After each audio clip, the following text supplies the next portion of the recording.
Y vamos con nuestro tema final. La luxación congénita de cadera que todos los años se pregunta. Y con esto cerramos. Luxación congénita de cadera.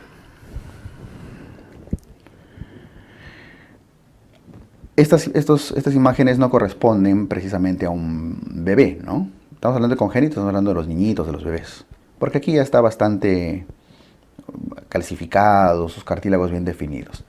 Pero les estoy mostrando esto porque la luxación congénita de cadera tiene la misma dirección póstero-superior que las luxaciones de los adultos, que las traumáticas. Así que ya se resolvió todo.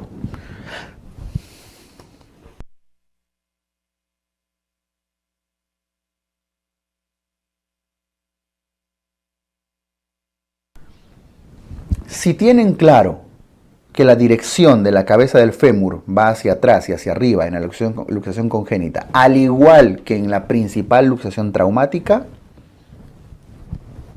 no hay más que hacer. Ya hemos explicado todo. ¿Cuál es el gran problema de esta luxación? ¿Se acuerdan en qué dirección se movilizaba o cuando se movilizaba el fémur en esa dirección, qué músculos perdían función? Los abductores. El gran problema de la luxación congénita de la cadera es la limitación de la abducción. No hay buena abducción. ¿Por qué? Porque se atrofian los músculos glúteos. ¿Y cuáles son los glúteos abductores? Glúteo medio y glúteo menor. Creo que estoy invadiendo parte de imagen, pero ya. Medio y menor.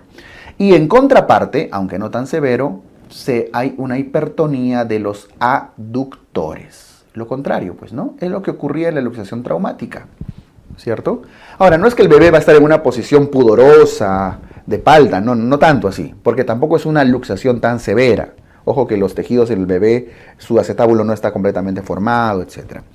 Esto es muy frecuente, sobre todo después de partos podálicos. Y sobre todo las mujercitas. Mujeres con parto podálico, como factor de riesgo, ténganlo en cuenta. ¿Está bien? Listo. Si tienen claro que el problema de la luxación congénita de cadera es la limitación a la abducción, todos sus problemas están resueltos. La clínica había invadido, ¿no? Ya, entonces voy a borrar esto. Limitación a la abducción, limitación de abductores, pero una leve hipertonía de los aductores, que es el contrario. ¿Ok? Limitación del glúteo medio y glúteo menor. Pero van a reclamarme, así que mejor pongo. En contraparte, hipertonía de los aductores. La clínica para el diagnóstico va a depender. Si estamos en recién nacidos, tenemos que valorar el test de Barlow y Ortolani. Barlow es la maniobra que luxa. Vean ahí a la derecha, Barlow es el que coloca la caderita, la lleva hacia atrás. Y justamente la luxación es posterior. Entonces, plum, sacan la cadera fuera. Low, luxar. Barlow es el que luxa la cadera.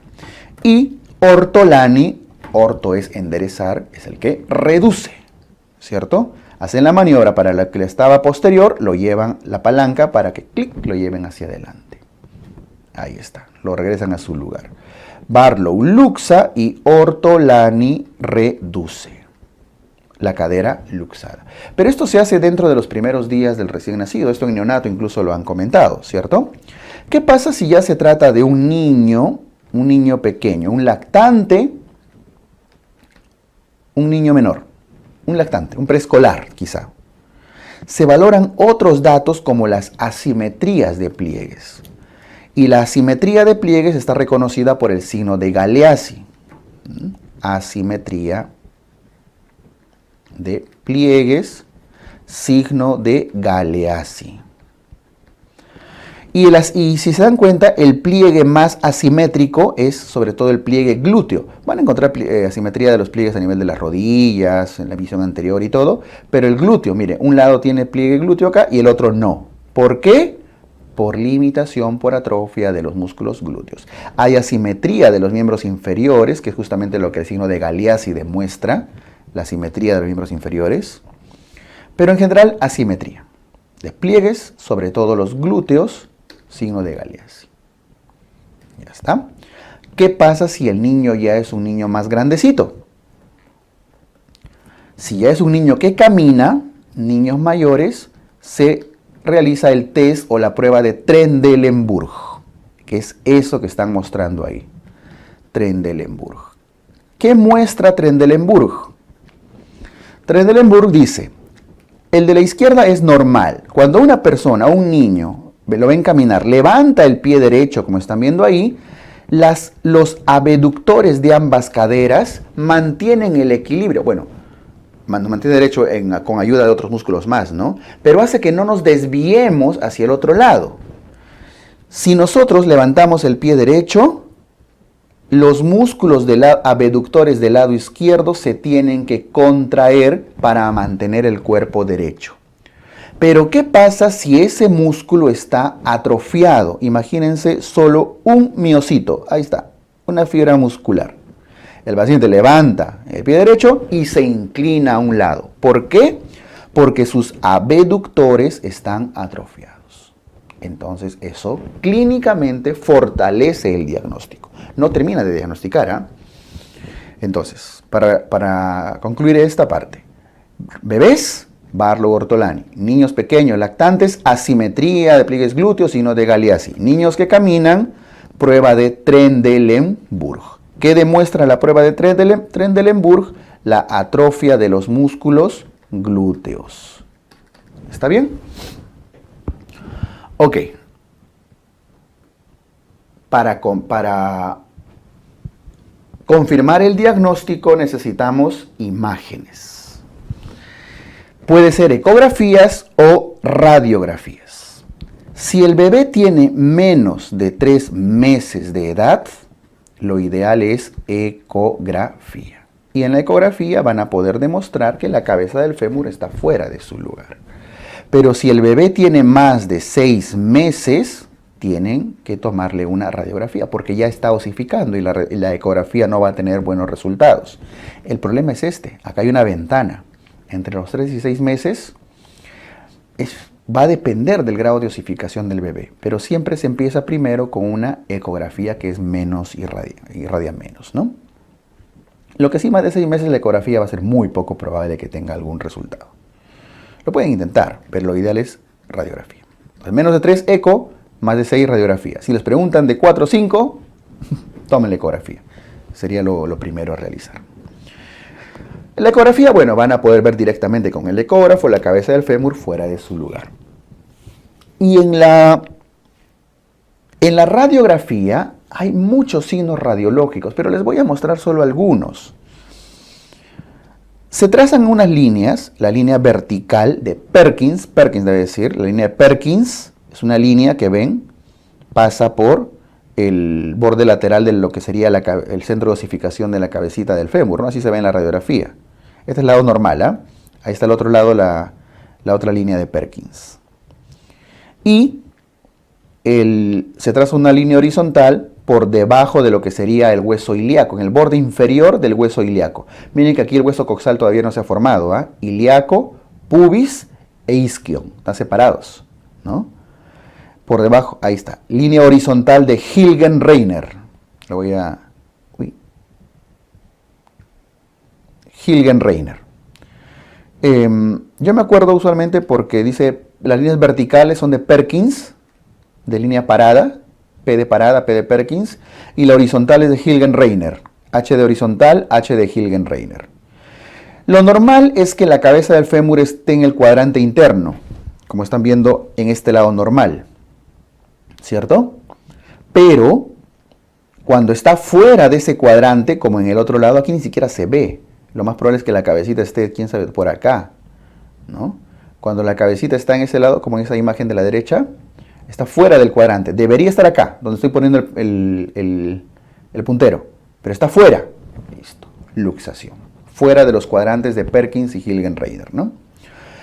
Otro dato radiológico tiene que ver con el ángulo acetabular. Se trazan líneas oblicuas sobre el acetábulo en el lado normal y miren cuánto mide. Mide más o menos 25 grados, que es lo normal. Pero miren el otro lado, mide más de 25 grados. Usualmente el punto de corte es 25 grados. En algunos lugares dan 30, pero ya más de 25 pueden diagnosticar. Miren la línea, es la línea roja oblicua que pasa por el borde del acetábulo, de este lado y del otro lado. ¿Ya? Entonces, línea de Hilgenreiner y Perkins en la radiografía. Hilgenreiner y Perkins. El ángulo acetabular, que debe ser mayor a 25 grados para considerar luxación de cadera. Y finalmente el arco de Shenton.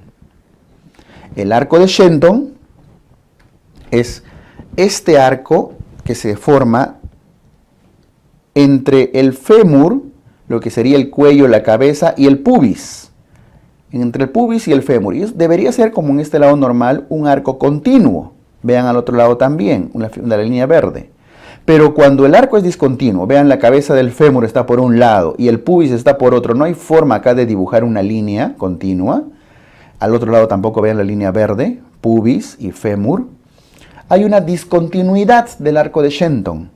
Entonces los criterios son, fuera de los cuadrantes de Hilgenreiner y Perkins, índice acetabular mayor de 25 y arco de Shenton discontinuo. Son los criterios radiológicos para determinar una luxación congénita de cadera. Y con eso diagnostican la luxación congénita. Una vez diagnosticado, hay que tratarlo. Y el esquema de tratamiento implica, idealmente debe ser diagnosticado antes de los 6 meses. Porque si es diagnosticado antes de los 6 meses, van a poder colocar el arnés que están viendo acá. El arnés de Pavlik. El arnés de Pavlik es el tratamiento de elección para la luxación congénita de cadera, siempre y cuando haya sido diagnosticado antes de los 6 meses. ¿Por qué? Porque este arnés de Pavlik se debe colocar por 6 meses más. Aquí, si se dan cuenta, casi todo es 6, para la radiografía, para el tratamiento, el tiempo de duración del arnés. ¿En qué posición colocan al miembro inferior en el arnés? ¿Qué estaba limitada? La abducción. Por lo tanto, ¿qué fuerzan acá? La abducción. Arnés de Pavlik en abducción por 6 meses. Y así vive el bebé. ¿Y por qué tienen que diagnosticar a los 6 meses a más tardar? Porque si empiezan a los 6 meses el tratamiento, dura 6 meses, ya llegaron al año. El bebé ya quiere caminar. Y olvídense, una vez que ya quiere caminar, no van a corregir absolutamente nada. Además que ya está osificando. ¿Pueden intentarlo? Sí. Pueden intentarlo porque es lo mejor, lo más conservador, ¿no? Si no, tendrían que ir ya a procedimientos más forzados de terapia física, incluso a cirugía. ¿Qué pasa si con arnés de Pavlik o tratamiento de terapia física y demás no logran corregir la luxación congénita de cadera? Van a tener que ir a una cirugía. Entonces, ante el fracaso del tratamiento con el arnés de Pavlik, el tratamiento es quirúrgico. Y en la cirugía tienen que cortar unos músculos. ¿Se acuerdan que les dije al inicio? Hay limitación, atrofia de abductores y hay una hipertonía ¿de quién? De aductores. El tratamiento es ese. A los aductores,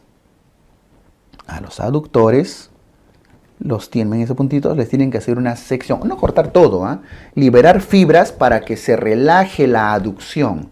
Al igual que en la luxación traumática, los aductores están tensos, a diferencia de los abductores que estaban relajados. Los aductores están tensos y esos tienen que hacerle una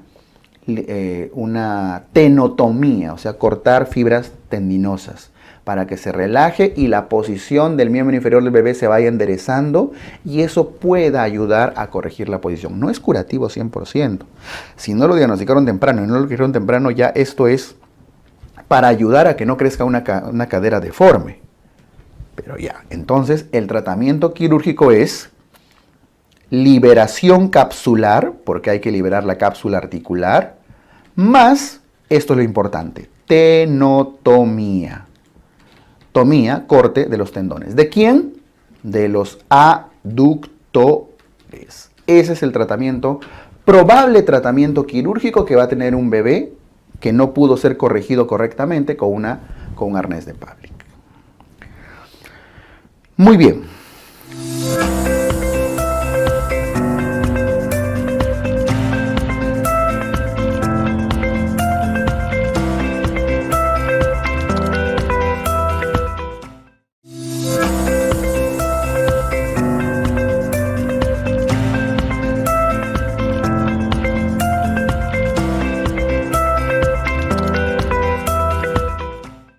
Ya que estábamos hablando de las osteocondrosis, la enfermedad de Perthes.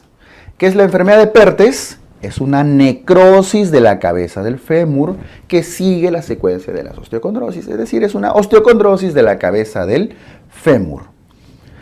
Afecta a niños, sobre todo de 3 a 8 años. No es exclusivo de los varones, pero es más frecuente. Generalmente unilateral. La cabeza del fémur, miren, se empieza a degenerar. De lo que es así, bien regular, bonito, redondito, termina aplanándose en uno de los lados. ¿Okay? Generalmente afecta a una de las caderas. En 10% de los casos puede ser bilateral y ya, pues salados, ¿no? Salados. Ahora, se clasifica, hay una clasificación que depende de, es una clasificación radiológica, de acuerdo a la clasificación de Herring, y tiene que ver con el daño del pilar lateral. Lo que pasa es que, esto es un poquito de anatomía ya más avanzada, la cabeza del fémur se divide en 3 pilares. Mire, por eso está en tres partes. El pilar lateral, el pilar medial y el pilar intermedio. Lateral, medial, intermedio. El pilar lateral es el que se ve afectado, por eso está de rojito, es el que se degenera.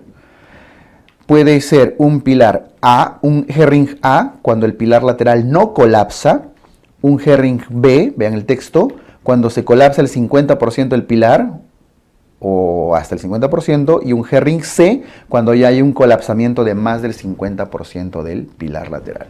¿Tengo que memorizar eso? No. Pero sí entender que la parte lateral de la cabeza del fémur, ese pilar lateral, es el que tiende a generar el daño y cuyo mayor daño es el que denota más severidad o no. ¿Ok? Al final, lo que tenemos que tener claro es que hay una degeneración. Y por cierto, ¿se acuerdan qué vaso sanguíneo irrigaba esa zona? Son ramas de la circunfleja medial. ¿Se acuerdan que la circunfleja medial iba a la cabeza y la circunfleja lateral iba a los trocánteres? Pues es una degeneración de la circunfleja medial. Algo le pasa a esa arteria, trombosis, un problema viral, no está claro, pero pierde irrigación, como no está claro en casi ninguna de las osteocondrosis. ¿Qué genera? Cojera, dolor en la cadera, muslo, puede llegar a la rodilla. El dato es que con el reposo tiende a mejorar. Cuando el paciente camina, el mismo peso de toda la pelvis y de todo el cuerpo que golpea el fémur necrosado, duele más. Por lo tanto, mejora con el reposo.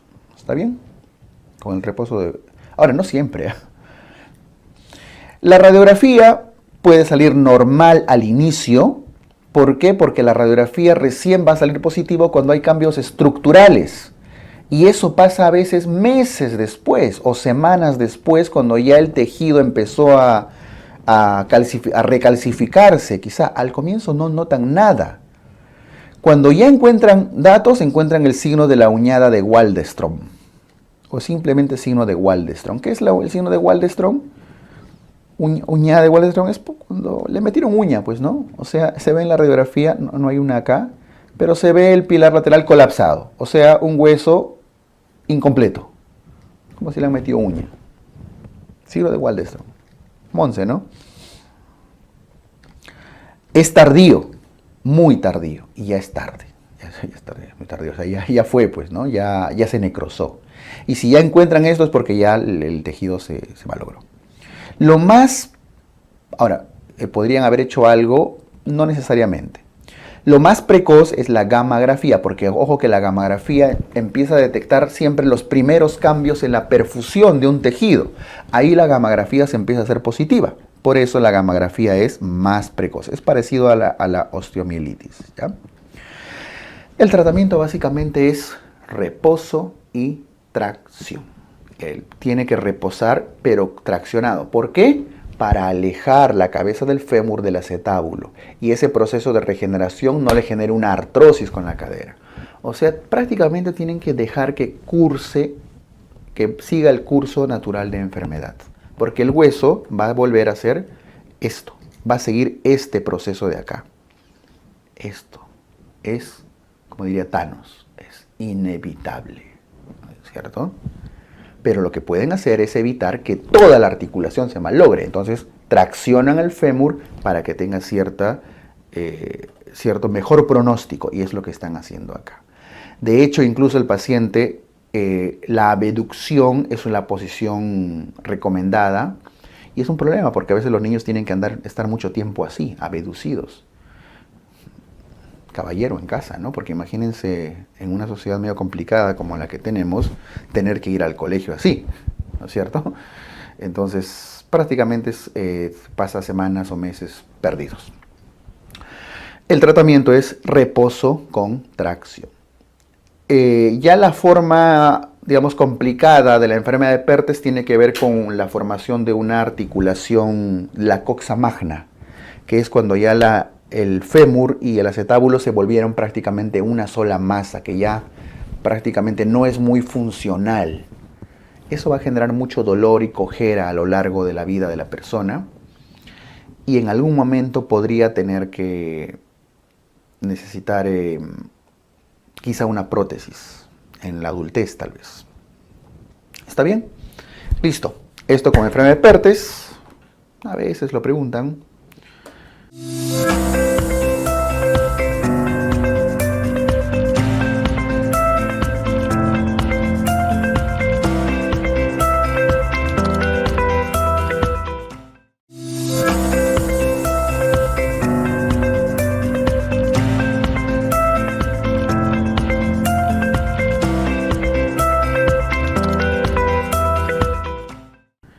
Esto nunca lo han preguntado, pero tienen que saberlo porque es el diagnóstico diferencial de Perthes, de la enfermedad de Legg-Calvé-Perthes.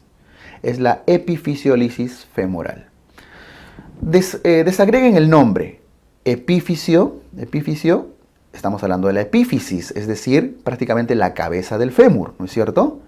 Lisis no es una fractura, lisis es un daño, una degeneración, un desgarro, ¿no? No es una fractura, es que no hay una adecuada unión entre la cabeza y el cuello, y la cabeza por el propio peso se va corriendo. No está roto, si no sería fractura, pero se está movilizando porque la cabeza no se está sujetando bien del cuello. Por eso dice epifisiolisis femoral. No es el único lugar donde hay epifisiolisis, ¿eh? Hay en el hombro, en muchos lugares. Pero esta es la más conocida y la más representativa. Miren la radiografía, los ángulos del ángulo normal que tendría un fémur, un cuello de fémur, el eje del cuello con la cabeza y el resto del fémur, 145 grados respecto al eje vertical. Si quieren, miren el otro ángulo, 45, ¿no? El de arriba. Y miren el otro, la cabeza y el cuello prácticamente, plum, se caen, ¿no es cierto? Se caen, se hunden. Ese es el lado dañado, 130 grados. O si usan el ángulo del otro lado, 60 grados, ¿no? Complementarios se llaman, ¿no? Ángulos complementarios. Ya no me acuerdo, algo así. Entonces, miren, lo que sucede es que la cabecita se va desgarrando progresivamente. Incluso intenta consolidar, está apareciendo un tejido verdecito a los costados, trata de regenerar y remodelar el hueso, pero empieza a crecer un hueso deforme. No es una fractura, ojo, es una epifisiolisis. Si no lo hubiéramos visto en fractura de cuello de fémur, pues, ¿no? Listo. La epífisis se desplaza a posterior e inferior, o sea, se va hacia abajo y hacia atrás, postero inferior. y le pasa sobre todo a jóvenes obesos, adolescentes, adolescentes obesos, y sobre todo la obesidad porque el peso que le meten es el que empuja todo, ¿no? Y dado que el peso es uno de los factores de riesgo, tiende a ser un poco más frecuente bilateral. Y otra vez, los varoncitos. No sé por qué pagamos pato. Igual, a veces hay un trauma leve asociado, a veces, esto generaría una epifisiolisis aguda, no siempre, genera dolor en la ingle, va al muslo hacia la rodilla, o sea, se aparece a pertes. Puede generar una cojera crónica también. Naturalmente, el desvío continuo de la cabeza puede desgarrar vasos sanguíneos, también puede generar necrosis avascular, condrolisis, coxoartrosis en el adulto. O sea, tiene una evolución parecida a pertes, parecida. Tanto en su fase inicial, el dolor en la cadera, en la ingle que va a la rodilla, como en sus fases tardías que también generan necrosis, coxoartrosis y demás. Es lo mismo. Lo que les va a diferenciar es los datos radiológicos, pues, ¿no? Porque aquí en la radiografía claramente ven, miren, voy a usar el puntero, articulación normal, derechita, y miren la otra, la cabeza está enterita, por eso no es pertes, no se ve la uñada de Waldeström, no se ve deforme, pero está desgarrada, está desplazada, se está saliendo del cuello. No es fractura, porque esa línea es una zona de, no es hueso, es una zona con un centro de osificación, ¿ok? Con tejido cartilaginoso y demás. Entonces, esto es una radiografía de epifisiolisis. Un poco difícil diferenciarla ambos, pertes y epifisiolisis. Finalmente es la radiografía lo que los va a determinar. El tratamiento casi siempre es quirúrgico. Ustedes dirán, ¿pero qué? Si no es una fractura, porque hay que enderezar el hueso. Si todavía no se ha movido no está más de 50 grados, ojo que lo normal era 45, ven arriba, está usando acá el ángulo complementario, ¿no? Si es que se llama complementario. Si todavía no hay en su forma severa, acá está, en la otra imagen, 60. Si todavía no ha pasado los 50 grados, es menor de 50, basta ponerle tornillos, como están viendo acá, para fijar la cabeza y no se siga desgarrando más. Eso se llama epifisiodesis. Están fijando la epífisis en su lugar. Así como llamaban artrodesis en el caso de la columna, epifisiodesis. Pero si ya es un ángulo mayor a 50 grados, o sea, ya está bastante inclinado, tienen que hacer osteotomía. Cortar el hueso y regresarlo en un ángulo adecuado, poner todos los clavos y fierros necesarios. No vamos a entrar en detalle en eso, no es necesario. Pero comprendan que el tratamiento casi siempre es quirúrgico, ya sea que simplemente lo fijan, epifisiodesis, o cortan el hueso para enderezar. Va a depender de qué tan severo es la desviación. ¿Está bien? Pero no confundan, pertes es una necrosis y el epifisiolisis es un desgarro de la cabecita. Y en ninguno de los dos casos es fractura. Por eso tiene un tema aparte, ¿no?